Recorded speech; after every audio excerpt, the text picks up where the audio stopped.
இன்றைக்கு எங்கே இருக்கிறோம்னா வண்ணாவட்டிக்கு வந்திருக்கோம்ங்க. இந்த கிணறு நம்ம பார்த்ததுங்க, கிணத்துக்கான இடம் பார்த்து சொன்னதுங்க. கரெக்டாக ஜலமொழி ஆரம்பிச்சிருக்கேன் உங்களுக்கு. தண்ணி ஆயிடுச்சுன்னு சொன்னாங்க, வர சொல்லி சொல்லியிருக்கிறாங்க. அது நம்ம ஓட்டின போருங்க, அந்த மூலையில் இருக்கிறது 500 அடி ஓட்ட முடியும் கழிச்சுனதுங்க. இப்போது கிணத்து பார்வையிறதுக்காக வந்திருக்குங்க. தோட்டத்துக்காரங்க வர சொல்லியிருக்கிறாங்க. தண்ணி ஆயிடுச்சுங்க, வந்து பார்க்க சொல்லி.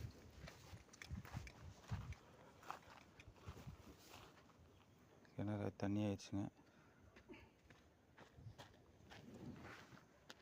பரவாயில்லையே. ஆமாங்க, இது கல்லுத்து. ஆமாங்க, கரெக்டாக பார்க்கணும். பார்த்தோம்னா தண்ணி எடுக்கலாமா. வறட்சியான ஊர் தானுங்க இது ரொம்ப வறட்சியான சீசனு. மோட்ரு போட்டு தண்ணி எடுத்துக்கிட்டு இருக்காங்க. இல்லை இவ்வளோ தண்ணி 60 அடி முடிகிற சரி சரி.